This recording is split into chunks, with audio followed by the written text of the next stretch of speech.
L'avenir dira si ces initiatives que mon cher collègue Joachim Pueyo vient de vous énoncer seront un succès, mais il faut déjà s'interroger sur leur articulation avec l'OTAN, ce qui est au cœur du travail que nous avons mené. S'il y a une chose qui est revenue comme un leitmotiv dans l'ensemble des discussions et des auditions que nous avons pu mener, que ce soit à Bruxelles ou dans les différents États membres, mais aussi ici à Paris, c'est le caractère central de l'OTAN dans la défense européenne, à la fois pour des raisons politiques, juridiques et opérationnelles. Politique, car outre le Royaume-Uni, 21 États membres de l'Union européenne sont également membres de l'OTAN. Et nombre d'entre eux considèrent celle-ci comme l'instrument majeur, voire parfois unique, de leur politique de défense, particulièrement en Europe centrale et orientale, avec des différences, parce que nous avons parfois tendance un peu à réduire cet espace comme un bloc, mais vous savez que les réalités d'un État à l'autre peuvent être parfois bien différentes. Dans ces conditions, il est parfaitement clair que dans la situation actuelle, et compte tenu des incertitudes entourant le futur de la Russie, la défense collective des États membres contribuera à être assumée par l'OTAN. L'OTAN est également incontournable pour des raisons juridiques, puisque l'article 42 du traité de l'Union, tout comme la stratégie globale, le mentionne comme étant en tant que tel dans la politique de défense mise en œuvre par les États membres. Enfin, comme l'UE, l'OTAN a été confrontée dès 1949 aux différences d'équipement, de doctrine et de procédures entre les armées et ses membres, et depuis 70 ans, travaille à les rendre interopérables afin qu'elles puissent agir ensemble contre une menace commune.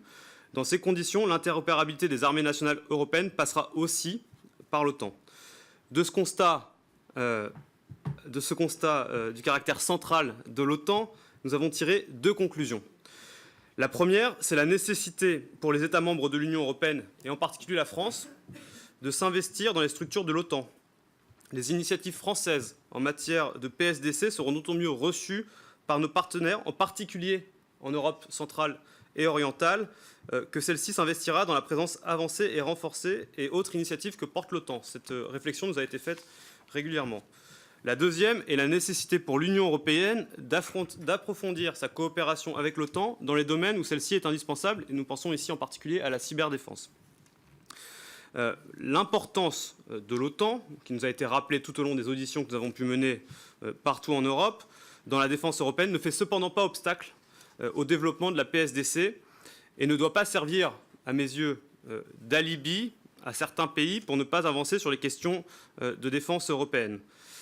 En effet, dans toutes les crises que notre Union affronte actuellement, qu'il s'agisse de la crise ukrainienne, des crises que le continent africain a à vivre, les désordres que nous connaissons au Proche-Orient ou plus largement la crise migratoire, l'Union européenne devra avoir une approche intégrée et utiliser tous les moyens à sa disposition.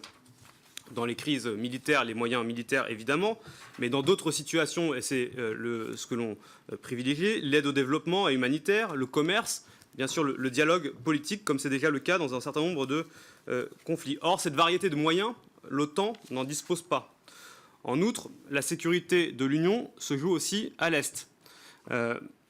C'est ce qui nous a été rappelé, évidemment, quand vous êtes à Tallinn, vous avez une perception des menaces qui vous entourent qui est évidemment différente de celle que vous pouvez connaître ici en France. Et donc, voilà, donc ces menaces se trouvent aussi à l'Est, mais aussi à l'Ouest, certains voient ces menaces en Afrique. Or, l'OTAN ne dispose pas des moyens ni du savoir-faire nécessaire pour régler les crises, certaines crises africaines, ni sur le plan militaire, évidemment, et encore moins de l'expérience de terrain qui est par exemple celle des armées, de l'armée française et de la diplomatie française, avant de parler d'outils militaires. Enfin, la lutte contre le terrorisme exige une coordination parfaite entre la sécurité intérieure du continent et la sécurité extérieure. Organisation militaire tournée vers l'extérieur, l'OTAN n'a donc qu'une utilité marginale pour l'Union européenne dans la lutte contre le terrorisme, d'autant plus que les échanges de renseignements en son sein sont bloqués par la Turquie. Dès lors, l'OTAN et l'UE peuvent être parfaitement complémentaires. À l'OTAN, la défense territoriale collective de l'Europe. À l'Union européenne, les opérations civilo-militaires intérieures et extérieures. Enfin, notre rapport fait de la prospective et s'interroge sur l'avenir de l'OTAN comme acteur de la sécurité en Europe. En effet, la réorientation des intérêts stratégiques américains vers l'Asie, entamée par le président Obama, n'est pas remise en cause par Donald Trump, qui, dans la nouvelle stratégie nationale de sécurité de décembre 2017, ne cite ni l'Europe ni l'OTAN. En mai dernier, il avait suscité une inquiétude considérable en refusant de s'engager sur l'article 5 du traité de l'Atlantique Nord, fondement de la défense collective en Europe. Cette inquiétude explique d'ailleurs probablement pourquoi même les plus attentistes des États membres se sont ralliés au renforcement de la PSDC. Le rapport s'interroge donc sur les conditions et évolutions nécessaires pour que la PSDC devienne pleinement autonome du point de vue stratégique et opérationnel, au point de pouvoir se passer de l'OTAN si nécessaire. Ces conditions sont au nombre de 4 ou de 5. La première, c'est la création d'un véritable quartier général européen, sur le modèle du SHAPE de l'OTAN, donnant à l'Union les capacités de planification et de conduite des opérations militaires qui lui font aujourd'hui défaut. Ensuite, la définition d'une culture stratégique commune, incluant des règles et des procédures communes, afin de garantir, comme le fait aujourd'hui l'OTAN, l'interopérabilité des armées européennes. Proposons aussi une force d'intervention rapide, d'au moins 60 000 soldats déployables rapidement n'importe où dans le monde. La mise en œuvre des coûts, car il n'est évidemment pas envisageable de faire financer la défense de l'Europe, comme aujourd'hui, par un autre budget que celui de l'Union européenne. Et enfin, un débat qui est revenu parfois et qui peut être discuté, l'extension éventuelle de la dissuasion nucléaire française dans des conditions qui restent à déterminer au reste du continent. Si ces conditions sont encore impossibles à réaliser pour des raisons politiques, juridiques et opérationnelles que j'évoquais, l'Europe de la défense est à un moment décisif, est à la croisée des chemins. En effet, les crises actuelles sont une opportunité, doivent être en tout cas perçues comme une opportunité historique d'aller de l'avant vers une véritable construction d'une Europe de la défense. En effet, sur ce point, l'Union européenne joue sa crédibilité vis-à-vis des Européens et vis-à-vis de la communauté internationale. En effet, les citoyens européens ont une forte attente en matière de sécurité et de défense.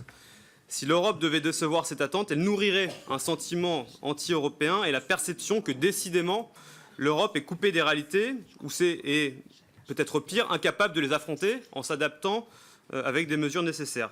C'est pourquoi il importe de soutenir les initiatives européennes qui ont été engendrées récemment, mais aussi d'alerter sur les risques auxquels elles sont exposées, comme l'a fait Joachim Pueyo, afin d'assurer leur succès.